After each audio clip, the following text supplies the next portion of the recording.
Bueno, muy buenas tardes. Mi nombre es Rosa Herrera. Voy a dar inicio a la clase del día de hoy acerca de arritmias cardíacas. Entonces, como lo vimos en la clase anterior, sabemos que el sistema de conducción del corazón está compuesto por el nódulo sinusal, las fibras internodales, que van a propagar todo el impulso eléctrico en las aurículas, ¿no? Luego encontramos el nodo AB, el nódulo auriculoventricular, que su función principal es generar una pausa en esa conducción para dar campo, dar paso al cierre de las válvulas interauriculoventriculares. Luego tenemos las DIs y las ramas, tanto derecha como la rama izquierda. Y eso corresponde a la actividad eléctrica pues, que registra el electrocardiograma. Entonces tenemos la onda P que registra la actividad del nódulo sinusal, el intervalo, regálenme un segundito, por favor.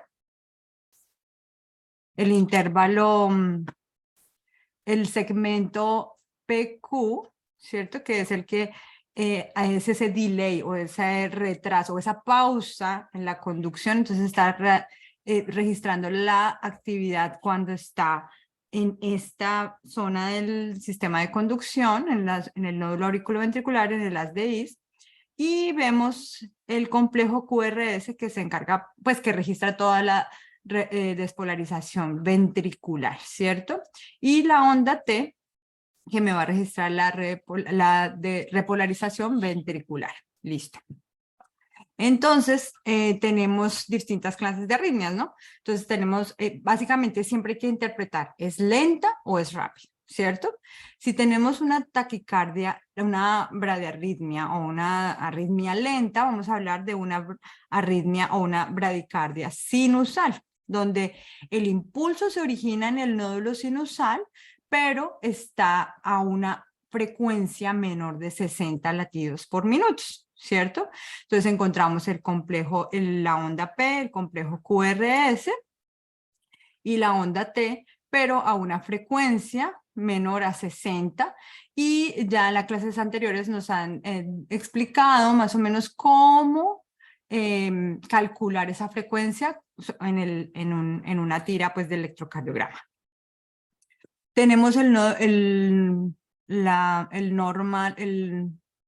ritmo sinusal normal, el cual el impulso se sigue generando en el nódulo sinusal y la frecuencia normal es entre 60 y 100 latidos por minuto, ¿cierto? Entonces vemos onda P, complejo QRS, onda T, a una frecuencia entre 60 y 100 latidos por minuto. Mientras que para una taquicardia sinusal, pues vamos a tener que ese impulso nuevamente se origina en el nódulo sinusal, pero es a una frecuencia mayor de 100 latidos por minuto. Eso es como lo básico y lo sencillo, ¿no? Entonces, ahora vamos a darle un poquito más de complejidad y vamos a empezar con las arritmias sinusales. Entonces, ¿qué pasa con las arritmias sinusales? Vemos que ese impulso no es rítmico, ¿cierto? Que el impulso se sigue originando en el nódulo sinusal, pero no es regular, ¿cierto? Entonces todos los complejos son normales, pero son rítmicamente irregulares. El intervalo PP o el intervalo ERR excede o como que excede o sea, como que puede ser corto o puede ser largo. Entonces aquí vemos este intervalo RR largo o el intervalo PP largo, ¿cierto? Y puede exceder, puede ser menor a 0.16 segundos o más. ¿Listo? Entonces es irregular, simplemente. Se genera en el nódulo sinusal, pero es irregular. Luego, pero también tenemos otro tipo de arritmias atriales en las cuales no se genera el impulso en el nódulo sinusal, sino que se genera en un lugar, en otro foco, ¿cierto? Entonces lo podemos llamar una ectopia atrial, ¿cierto? Un ritmo ectópico atrial. Ectópico se le llama a todo lo que no nace en el normal, en la normal conducción, ¿cierto? En el sistema de conducción normal. Entonces, tenemos unos ritmos coronarios que van a ser creados fuera del nódulo sinusal y que, como lo vemos en el electrocardiograma, pues con diferente morfología de la onda P. Si ustedes ven la onda P en los complejos anteriores, siempre la onda P empieza con una deflexión positiva, mientras que aquí vemos ondas P con deflexiones negativas y a veces se pueden encontrar mezclados, ¿no? Negativas y positivas. Como en este caso, ¿cierto? Donde a veces se genera el impulso de este foco, luego hay otro foco acá, luego aquí vemos otro foco. Entonces, las ondas P van a ser diferentes. Entonces, aquí vemos una onda P de pronto un poco muy parecida al ritmo sinusal normal. Esta es un poco más pequeña, esta es invertida, esta es casi que mellada, por así decirlo. Y esta que va a ser muy parecida a la inicial. Y también vemos Ya comenzó. la regularidad, es decir, el ritmo es irregular, ¿no? No es rítmico, no es de la misma No, frecuencia, eso son sino que como también 3 vemos meses. variación en esos internos. A 1 hora. ¿No? 8 días. Déjenme ver si puedo darle, si pueden darle mute a sus micrófonos sería bueno. Listo. Entonces, hasta ahí vamos claro. ¿Me están escuchando? Sí, señora. Listo, perfecto. Entonces ahora vamos con el flúter auricular. Entonces el flúter auricular es cuando esa señal en la aurícula es repetida, como que tiene una reentrada, ¿cierto? Entonces vemos una morfología como los dientes, se dice, le llaman como los dientes de un tiburón, ¿cierto? Entonces vemos repetidas esas ondas P porque la señal está reentrando, está en un ciclo que no para dentro de la aurícula, ¿cierto? Entonces vemos esa morfología y ese se le llama el flúter atrial, ¿cierto? Ese flúter atrial puede tener ritmos o sí, frecuencias entre 220 a 300 latidos por minuto, ¿cierto? Y la despolarización ventricular es irregular porque hay algunas de esas P's que van a conducir y otras P's que no van a conducir. Entonces, por ejemplo, aquí tenemos una respuesta de 3 a 1, entonces tenemos 3 ondas P y un QRS, esta de 2 a 1, esta ya es irregular, ¿cierto? Aquí ya va más de 3 ondas P y la característica es esa morfología de la onda P que se ve regular, pero pues a un ritmo muy rápido. Mientras que en la fibrilación auricular vemos un ritmo súper desorganizado, caótico, que no tiene como un foco único, sino que pueden ser múltiples focos o simplemente la señal viaja irregularmente, ¿cierto? Entonces vemos todo ese ritmo caótico de las ondas, pues de la aurícula, ¿cierto? No vemos una onda P, pues que pueda ser bien discriminada, está más bien ausente, ¿cierto? Y la respuesta ventricular puede ser o lenta, normal, lenta si es menor a 60, normal si es entre 60 y 100 y rápida si es mayor a 100 latidos por minuto. ¿Listo? Otra arritmia que podemos encontrar es el ritmo de la unión o el junctional rhythm. Entonces, son impulsos que se originan en el nodo AB y que a veces tienen conducción retrógrada, ¿cierto? Entonces, si el impulso se genera aquí, puede viajar a través del haz de His y de las ramas ventriculares, pero también puede regresar hacia las aurículas o hacia el nódulo sinusal. Entonces, ¿qué encontramos en el EKG? Encontramos un complejo QRS y una onda P que me está representando esa conducción retrógrada. Entonces siempre vamos a tener onda P, puede ser muy corta, menor a 0.12 milisegundos, o puede ser como lo vemos aquí después del complejo QRS, y por lo general, como nace del complejo AB, pues el ritmo va a ser menor, como lo vimos también en la clase anterior, ¿cierto? Que vimos que ese ritmo cuando es generado por el nódulo AB, pues la frecuencia va a ser menor, ¿cierto? ¿Recuerdan cuánto es la frecuencia cuando se produce en el nódulo AB?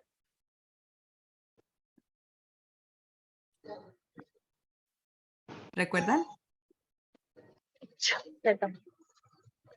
Entonces recuerden, si es sinusal es entre 60 y 100, y si es del nódulo AB, entonces va a ser entre 40 y 60 latidos por minuto, entonces por eso la van a ver un poco más lenta. Listo. También tenemos las arritmias ventriculares, ¿cierto? Entonces las arritmias ventriculares las vamos a discriminar por si tienen un QRS pequeño, menor a 0.2 a 0.1 segundo, o un QRS ancho, mayor a 0.1 segundo. ¿Listo? Entonces, estos que tienen un complejo QRS corto, pueden tener un inicio supraventricular, ¿cierto? Entonces, se origina el impulso, puede ser sinusal, puede ser atrial o puede ser de la unión, pero llega al nódulo auriculoventricular y viaja a través pues la vía normal de conducción a través de los ventrículos. Entonces, si ustedes lo ven acá, pues puede ser muy parecido a un bloqueo de tercer grado. Pero si ustedes ven, no es definitivamente un complejo, sino que simplemente cuando nace ese ritmo supraventricular, algunas veces conduce y otras veces va a conducir más lento o más rápido, ¿cierto? Entonces, ¿qué vemos acá? Onda P con un complejo QRS corto. Onda P con un complejo QRS corto. También podemos tener, por ejemplo, bueno, eso es cuando es menor, cuando el complejo es narrow. Ay, Dios, ¿cómo se dice eso en español? Es simplemente angosto, listo. Y mientras aquí nosotros vemos un QRS ancho. Entonces, ¿qué pasa con el QRS ancho? Pues que tenemos un bloqueo de alguna rama. En este caso, como lo ven aquí, es un bloqueo de la rama izquierda. Entonces, por lo tanto, vamos a tener una morfología diferente. Por lo general, cuando tenemos un bloqueo o de rama derecha o de rama izquierda, lo vamos a identificar porque tienen complejos anchos, ¿cierto? Estos son complejos angostos y estos son complejos anchos. Cuando entremos un poquito más en materia, vamos a empezar a identificar cuándo es un bloqueo de rama derecha o un bloqueo de rama izquierda. Pero básicamente son complejos anchos con diferente morfología. ¿Listo? Pero sigue teniendo un inicio supraventricular, ¿cierto? Puede ser, en este caso, por ejemplo, es del nódulo sinusal, viaja a través del nódulo AB, pero tiene el bloqueo en la rama izquierda. ¿Qué otra cosa aquí? Bueno, ahí. Recuerden que la conducción puede ser al mismo ritmo del nódulo sinusal, ¿cierto? O sea, 60 a 100, o puede ser lenta o puede ser rápida. Entonces, hasta el momento no tenemos taquicardias ventriculares. Esos son ritmos ventriculares que tienen su inicio ya sea supraventricular o que tienen un bloqueo de rama. ¿Listo? ¿Cómo los identificamos? Cuando tienen un inicio supraventricular, pues vemos un complejo QRS estrecho, y cuando tenemos bloqueo de rama, un complejo QRS ancho. Listo. Cuando el QRS es mayor a 0.1, entonces tenemos un QRS aquí mayor a 0.1, o sea, tenemos complejos anchos, pero no tenemos ondas P. Entonces, el origen puede ser ectópico, si lo ven acá. Entonces, no están haciendo de la sinusal, no están haciendo del nódulo AB, simplemente es un ritmo que se llamaría en este caso ideoventricular. O sea que el tejido ventricular está liderando el ritmo cardíaco en ese momento. En este caso, el sinusal y el AB estarían apagados, por así decirlo, o no funcionantes. Entonces, no encontramos onda P, pero encontramos complejos anchos. ¿Listo? A una frecuencia, obviamente, menor a 40 latidos por minuto, ¿cierto? En este caso, por ejemplo, tenemos frecuencias que pueden ir de 40 a 120, porque podemos tener esos ritmos idioventriculares lentos, cuando son menores de 40, ritmos idioventriculares cuando son entre 40 y 100, y acelerados cuando son mayor a 100, no a 120, cuando son mayor a 100 los consideramos acelerados. Entonces, ¿qué vemos aquí? Que aquí estaba la onda P, o el nódulo sinusal liderando ese ritmo, pero de repente la onda P, el nódulo sinusal ya no lideró ese ritmo y entró el ritmo ectópico ventricular a liderar, ¿cierto? Entonces vemos, podemos llamarlas PVCs también o ectopias ventriculares, pero en este caso como son seguidas o consecutivas, pues se consideran arritmias, ¿cierto? Entonces son como carreras cortas o, sí, carreras cortas, usualmente menores a 20 segundos, ¿cierto? Y normalmente suceden después de que el paciente ha experimentado un infarto, ¿cierto? Usualmente son asintomáticas, no tienen progresión, no progresan como a taquicardias ventriculares o a fibrilación ventricular. Mientras que en este caso, donde ya hay un infarto o una zona donde hay isquemia, entonces ese ritmo puede verse alterado y se puede generar la taquicardia ventricular, ¿cierto? Entonces, esa conducción que pues debería venir normalmente por la rama izquierda, lo que hace es entrar en esa área isquémica y como que quedarse ahí, así, lo que hace en el flúter arriba cuando estamos en la aurícula es lo mismo que hace aquí alrededor de la zona isquémica. Se queda repetitivamente ahí causando la taquicardia ventricular. ¿Vamos claros hasta ahí? ¿Todos me están escuchando? Sí, señora. Listo, perfecto. Sí. Entonces, eso es cuando tenemos QRS largos. Entonces, recuerden, QRS largos puede ser idioventricular, puede ser carreras de ectopias ventriculares o ritmo acelerado de idioventricular, o puede ser la taquicardia ventricular. Listo. Acá tenemos, ¿cuál es la diferencia entre la taquicardia ventricular y la fibrilación ventricular? Pues la fibrilación ventricular es caótica, tiene múltiples focos, es desorganizada, y entonces encontramos que puede ser la que nosotros conocemos como coarse fibrillation o una fibrilación fina. ¿Listo? Entonces, eso es lo que encontramos en el electrocardiograma. Ritmos supremamente pues desorganizados, a los cuales estos son ritmos letales y necesitaría una desfibrilación casi que inmediata, ¿no? Otro ritmo de QRS ancho es el ritmo cuando el dispositivo o el marcapaso está estimulando. Entonces ustedes cuando tienen esos pacientes con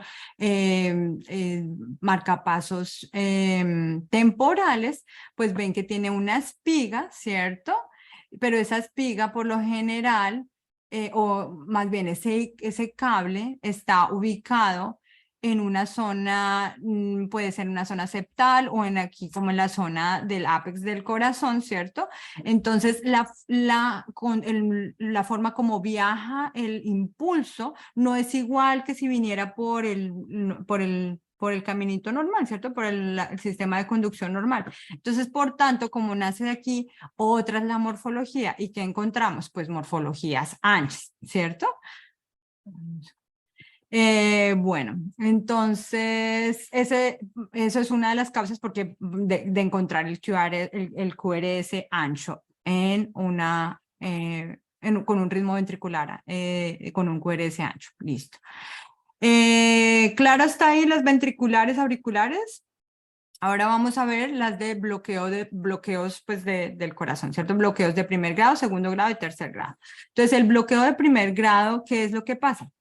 Ese bloqueo de primer grado, lo que pasa es que viene la señal o viene la conducción eléctrica del nódulo sinusal y al llegar al nódulo auriculoventricular se demora más, ¿cierto? Entonces hay una obstrucción parcial o un bloqueo parcial y se va a demorar más de los 0.2 segundos que normalmente debe durar ese intervalo, ¿cierto? Entonces vamos a encontrar intervalos PRs mayores a 0.2 milisegundos, 2 segundos. Entonces, en este caso, son mayor a 5 cuadritos pequeños, ¿cierto? Siempre vamos a tener una P, siempre vamos a tener una onda P, pero simplemente el intervalo PR es más grande, más largo que lo normal. En el bloqueo de segundo grado MOVITS 1 o Winky Back, ¿qué es lo que pasa? Tenemos la estimulación desde el nódulo sinusal, llega al nódulo auriculoventricular y conduce. Pero el siguiente latido empieza a presentar un bloqueo. Entonces, ese intervalo PR se empieza a elongar, ¿cierto? Y en el siguiente el bloqueo se hace más significativo, entonces se elonga un poquito más y al final hay un bloqueo, entonces no vamos a tener complejo QRS y eso lo vemos aquí en el electrocardiograma. Entonces acá hay conducción normal, un complejo un intervalo PR normal con complejo QRS, mientras que aquí empieza a elongarse, luego se elonga más y aquí pues ya no tenemos complejo QRS, que es lo que estamos viendo, que esa conducción falla y pues no, el QRS no existe. Y de repente pues vuelve a haber la conexión. Entonces se alarga y después no hay conducción. Se alarga y no hay conducción. Ese fenómeno se le llama el fenómeno Winky Back. Entonces es el bloqueo de segundo grado, MOVITS 1. Luego tenemos el bloqueo de segundo grado MOVITS 2, en el cual hay una conducción normal, pero de repente no hay una conducción al ventrículo, hay un bloqueo y no vemos complejo QRS. Ese bloqueo de AB puede ser al nivel de la rama del GIS, o puede ser a nivel de las ramas derecha e izquierda al tiempo, ¿cierto? Porque si yo tengo una conducción tanto de rama derecha o de rama izquierda, pues lo que voy a ver es un QRS ancho, como lo vimos antes. Pero en este caso, el bloqueo serían las dos ramas, ¿cierto? O en una zona más inferior, ¿cierto? Pero básicamente el bloqueo es completo. Entonces vemos intervalos PRs normales, pero de repente hay un bloqueo que no permite la depolarización de los ventrículos. ¿Listo? Entonces este es el bloqueo de segundo grado, MOVITS 2. Luego tenemos el bloqueo de tercer grado. Entonces, en el bloqueo de tercer grado no hay relación entre la onda P y el complejo QRS. Entonces, el QRS puede ser menor que la frecuencia de la onda P. Entonces, las ondas P van por un lado y el complejo QRS va por otro lado, ¿cierto? Entonces, podemos tener este patrón, entonces, donde el impulso nace en el nódulo sinusal, ¿cierto? Entonces, vemos ondas P, pero hay un bloqueo antes del AB, del nódulo AB. Si ustedes ven aquí arriba, este bloqueo MOVITS 2, el bloqueo se presenta después del nódulo AB, mientras que aquí es antes.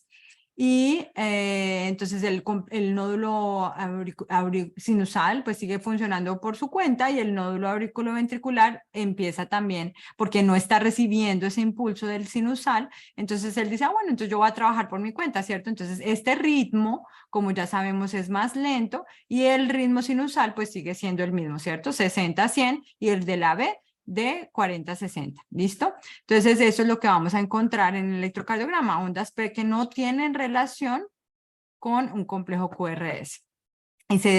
Por tanto, los ventrículos se van a despolarizar independientemente, ¿cierto? Cuando pasa este bloqueo de tercer grado, pues por lo general la frecuencia es menor, ¿cierto? Ya sabemos por qué, pues porque el que está liderando la frecuencia en los ventrículos es el nódulo AB.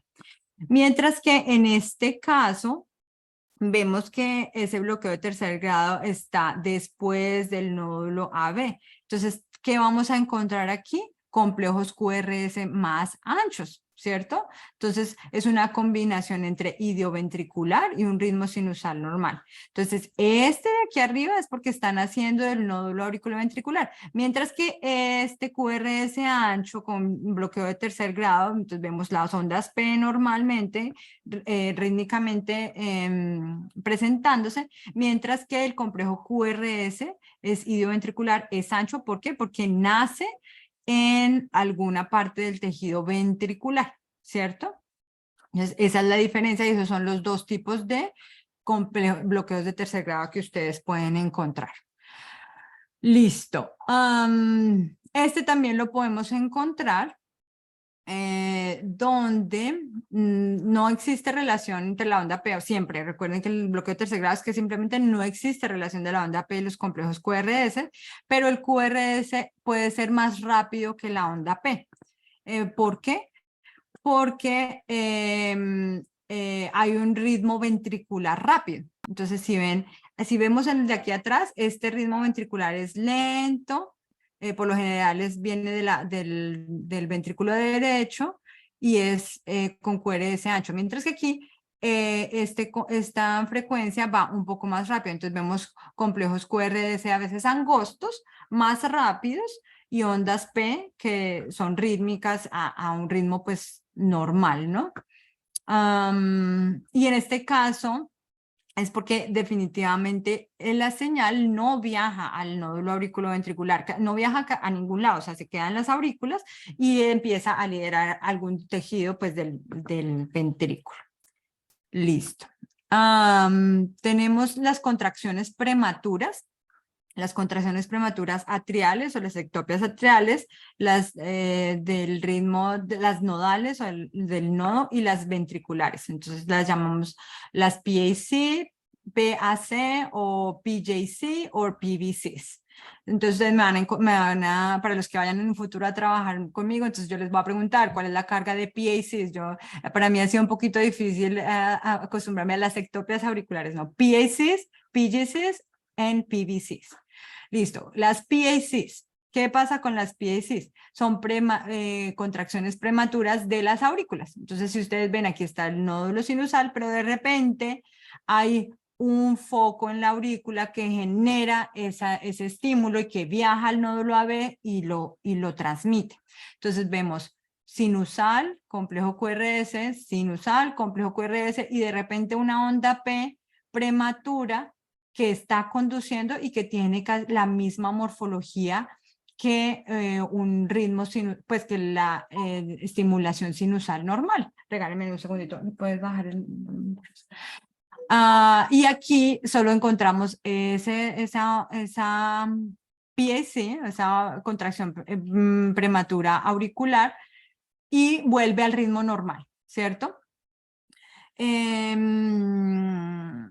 La onda P es lo único que se ve, es como un poquito diferente. Hay una slightly different, hay un poquito de diferencia en esa morfología, pero por lo general ustedes encuentran el QRS angosto y casi muy similar a un ritmo normal. ¿Qué pasa? ¿Cuál es la diferencia entre las PJCs o las contracciones prematuras del nodo? Entonces, esa contracción prematura nace, venimos aquí, no sinusal, QRS, sinusal, QRS, pero acá vemos que de repente no hubo un inicio en el nódulo sinusal, sino va a haber un inicio en el nódulo AB, en el nodo. Entonces podemos encontrar esas P, miren aquí como les decía, se genera el impulso y va hacia atrás, va hacia las aurículas. Entonces, como va hacia las aurículas, pues vamos a encontrar la onda P dentro, después del QRS, o vamos a encontrar una P pequeñita aquí, ¿listo? Entonces, el QRS por lo general va a ser normal, ¿cierto? Pero la P por lo general puede ser invertida o puede estar acá antes del QRS, pero con un PR muy cortico. Listo, eso es como las PJCs. Ahora, de las PVCs, ¿cuál es la diferencia? Pues que tenemos unos complejos anchos. ¿Por qué? Porque esa contracción prematura está naciendo de un lugar ectópico, de un foco ectópico que no tiene relación ni con el nódulo AB, ni con las ramas, eso ectópico. Y recuerden que siempre que es ectópico, pues vamos a encontrar complejos QRS anchos. No tenemos onda P. La morfología puede ser distinta dependiendo de dónde están haciendo ese estímulo, ¿cierto? Entonces tenemos esta morfología, pero también podemos tener contracciones prematuras o multifocales con diferentes morfologías, y todas estas se pueden comportar o con bigeminismo o trigeminismo. ¿Qué quiere decir? Pues que hay dos latidos normales, ¿cierto? Hay dos sinusales y una contracción prematura, bigeminismo. Mientras que cuando hay tres, entonces aquí por ejemplo tenemos 1, 2, 3 y encontramos la contracción prematura, entonces esa va a ser el trigeminismo, comportamiento de bigeminismo o trigeminismo. Pueden ser pareadas, entonces podemos encontrar, por ejemplo, dos contracciones prematuras seguidas, o podemos tener una carrera, ¿cierto? Una carrera como lo veíamos aquí atrás en este ejemplo. Entonces aquí tenemos, mire, tenemos otra morfología aquí, pero tenemos una carrera de esas contracciones prematuras. Listo hasta ahí, yo creo que ahí vamos bien. Ahora tenemos los ritmos de escapes. Entonces, ¿cuáles son los ritmos de escape? Todo lo que ocurre que está fuera del nódulo sinusal, ¿cierto? Entonces, el nódulo sinusal, tenemos que está trabajando, ¿cierto? Está haciendo la depolarización, onda P, complejo QRS, P, complejo QRS, pero de repente el nódulo dice, ya no trabajo más, ¿cierto? Entonces, encontramos línea isoeléctrica y de repente dice, ay, no, ¿sabe qué? Sí, voy a trabajar otra vez. Y empieza otra vez. Entonces, esto es un ritmo de escape sinusal. ¿Listo? Entonces venimos normal, de repente dice, no quiero trabajar, y después tenemos un ritmo de escape sinusal. ¿Cuándo es sinusal? Pues cuando tenemos complejo onda P, complejo QRS, ¿cierto? ¿Cómo es el comportamiento cuando tenemos ritmo de escape del nódulo AB? Entonces, el nódulo AB, ¿qué va a pasar? Entonces tenemos sinusal, tenemos línea, y de repente el nódulo AB dice, uy, ¿qué pasó con mi jefe? Ya no quiere trabajar, entonces yo voy a trabajar. Entonces, ¿qué pasa? Empieza él con su ritmo, y ¿qué tenemos? Complejos QRS, pero no tenemos onda P. ¿Listo? O si es de los ritmos de la unión, podemos tener onda P invertida, onda P o complejo PR muy cortico. ¿Listo? Cuando el nódulo AB toma como el mando, usualmente lo hace después de 1.2 a 1.6 segundos. ¿Listo? Y son contracciones prematuras de la unión. Bueno, ahora aquí, este es lo mismo. Entonces, como les decía, puede que no haya onda P o que haya una presencia de onda P que sea invertida. Otro ritmo de escape es cuando los ventrículos toman el mando, ¿cierto? Entonces, ¿qué encontramos? Siempre que el ventrículo está en el mando, pues encontramos complejos QRS anchos, ¿cierto? Y por lo general es cuando el tejido dice, cuando no ha habido respuesta ni del nódulo AB ni el nódulo sinusal está trabajando, por lo general es después de 1.8 a 2.2 segundos, entonces el ventrículo dice, yo voy a trabajar. Entonces, básicamente es, perdemos el jefe, o mi jefe no quiere trabajar. ¿Quién trabaja otra vez? El jefe dice, no, ¿sabe qué? Si yo vuelvo a trabajar, listo, si no es hazard. Dice, oh, mi jefe no trabajó, entonces trabaja el AB. Y si mi jefe no trabaja, que es el nódulo sinusal, pues van a trabajar los ventrículos y tiene un ritmo de escape ventricular. ¿Cuáles son las arritmias letales? Entonces, pues tenemos asístole, ¿cierto? Fibrilación ventricular, fibrilación, taquicardia ventricular, un complejo, un bloqueo completo del corazón, un ritmo de escape de la unión o una bradicardia sinusal. ¿Qué síntomas se pueden tener? El paciente empieza con mareo, ¿cierto? Con fatiga, dificultad para respirar, hasta que pues llega a no tener pulso, ¿cierto? Entonces aquí por lo general pacientes con ritmos muy lentos pues encontramos ese tipo de síntomas, mientras que acá pues vamos a encontrar que no hay pulso, ¿cierto? Entonces estas son las arritmias que hay que identificar muy bien y más cuando estamos viendo el reporte de marcapasos.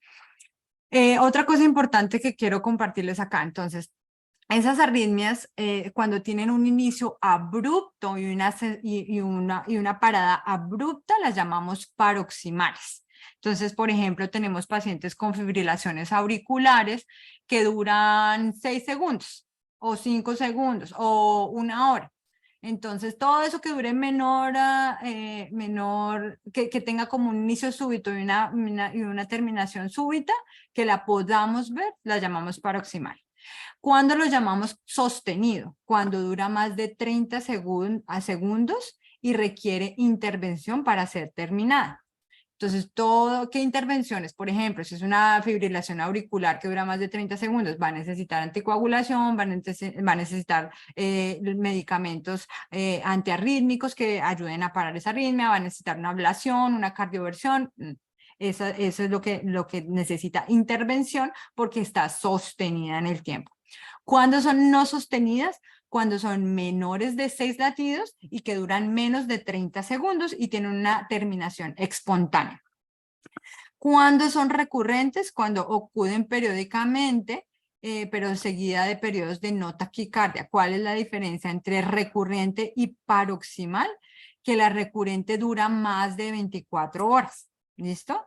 Pero no es permanente, mientras que la incesante son largos periodos de taquicardia interrumpidos por pequeños periodos de ritmo sinusal normal, pero es más como para pacientes crónicos, por ejemplo, o cuando, por ejemplo, tenemos una taquicardia ventricular allá en las enfermeras que están trabajando en la UCI, que es incesante, o sea, que no hay nada, que le hacen intervención y no la paran, que necesita una desfibrilación, ¿sí? Entonces, recuerden estos términos porque los vamos a usar mucho durante nuestros próximos entrenamientos. Listo. Otro importante, arritmia importante es las arritmias o los síndromes de preexcitación. Entonces, los síndromes de preexcitación incluyen arritmias en los cuales hay una transmisión de esa señal, pero a través de una vía anormal, ¿cierto? Entonces lo llamamos vías accesorias o bypass tracks.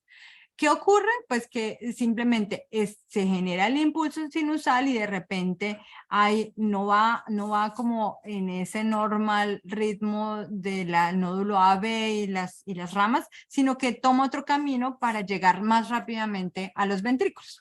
Entonces, ¿cuáles son? Y tiene una despolarización temprana los ventrículos y es llamada o es conocida como preexcitación o síndromes de preexcitación. Entonces tenemos el Wolff-Parkinson-White Syndrome, donde vemos esa onda delta en el electrocardiograma. Otro ritmo súper interesante, y aquí vamos a entrar en materia de marcapasos, es que es la taquicardia mediada por marcapasos. Entonces, la taquicardia mediada por marcapasos, ustedes pueden encontrar este tipo de trazos cuando, con sus pacientes. Entonces, ven un ritmo rápido que pareciera una taquicardia ventricular o una supraventricular, y tiene puede iniciar, tiene un inicio súbito y una terminación súbita. Entonces, ¿qué es lo que pasa con las taquicardias ventriculares? Es un tipo de taquicardia de reentrada.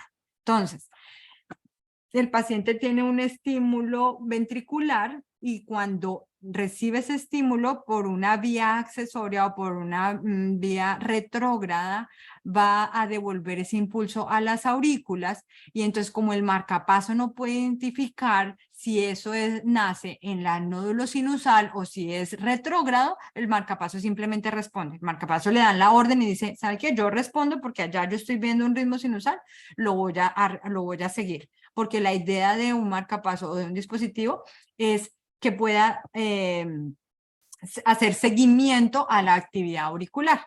Lo que no sabe el marcapaso si esa actividad auricular viene del nódulo sinusal o no.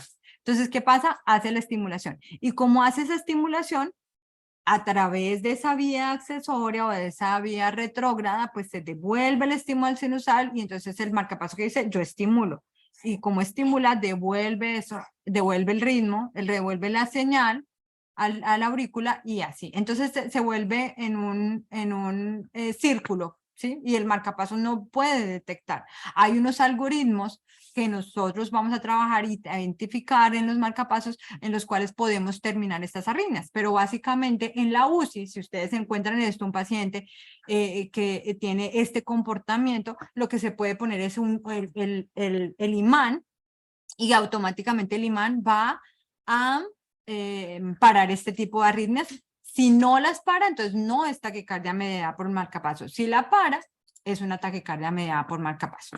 Entonces, es un tipo de taquicardia de rentada donde la estimulación o el sistema de estimulación proviene de una vía anterógrada, y lo que hace es tensar las ondas P retrógradas, y el marcapaso pues hace su respuesta ventricular, como estimulación ventricular. En los pacientes con conducción retrógrada intacta, nutrición parenteral. entonces, cuando hay esa conducción retrógrada intacta, pues el marcapaso, lo que les decía, va a responder y va a desarrollar esa taquicardia. Ok, en este caso, el dispositivo está detectando, él dice, ven, yo quiero garantizar o quiero ver, pero eso es a través de un algoritmo que uno lo enciende en el dispositivo y dice, bueno, yo quiero ver si esto realmente es una taquicardia del paciente o una taquicardia que yo estoy causando. Entonces, lo que él va a hacer es elongar los periodos de blanqueamiento o los periodos de cegamiento. Entonces, lo que hace aquí, si ustedes alcanzan a ver, este intervalo se hace más ancho. Entonces, este intervalo está censando, está contando esto como intrínseco, pero cuando aquí lo hace más largo, lo deja en un periodo de cegamiento y ya no lo va a seguir. Entonces el marcapaso dice, ok, no es del paciente, dejo de estimular y empieza a estimular la aurícula. Aquí estimula la aurícula y estimula el ventrículo, estimula la aurícula y estimula el ventrículo. Esto lo puede hacer, como les dije, con un imán, o lo puede hacer mediante los algoritmos que uno programa en el marcapaso. Entonces, una taquicardia mediada por marcapaso puede resultar en estimulación ventricular con hasta el ritmo máximo de estimulación de seguimiento del marcapaso. Entonces, recuerden que el marcapaso tiene un ritmo mínimo, ¿cierto? Y el ritmo máximo. ¿Por qué? Porque hay pacientes que van a requerir una estimulación con la actividad, porque presentan incompetencia cronotrópica, o sea que el ritmo, el nódulo sinusal no les permite subir la frecuencia con actividad, entonces el marcapaso va a dar ese soporte. Entonces, una clave para saber si es una taquicardia mediada por marcapaso es identificar si está a esa frecuencia. Entonces, si ustedes miran el marcapaso, dice la frecuencia es de 60 a 130 y la taquicardia que yo estoy teniendo aquí 130, uno dice, ok, puede ser por el marcapaso, pero si la taquicardia es mayor a 130, eso no es el marcapaso. Eso es otra clave para identificar. Y lo que hace, pues, es que pierde sincronía, ¿cierto? Porque estoy siguiendo un estímulo que no es sinusal, ¿cierto? Bueno. Ok, aquí esto es solo una frase para ustedes. Recuerden que la oportunidad de negocio no solo para el mundo, sino para enfermería. Son como los buses, siempre hay otro que viene. Entonces recuerden que aquí a veces si no tenemos la oportunidad de hacer lo que nosotros estamos planeando en este momento, siempre hay millones de oportunidades y más en marcapasos y más por lo que yo les he contado durante toda la historia en esta clase. Bueno, muchas gracias hasta ahí. Voy a mirar aquí, ustedes escuchan, perdí el audio. Oh, la persona que perdió el audio me pudo escuchar. Yo espero que todos me hayan escuchado. Sí, estuvo bien. ¿Sí? Bueno. ¿Alguna pregunta hasta aquí? Voy a terminar de grabar en este momento. Perfecto. Listo. ¿Cómo están? Si estuvo claro, recuerden que yo voy a hacer, grabo el video, lo pongo y ustedes lo pueden repetir en sus casas.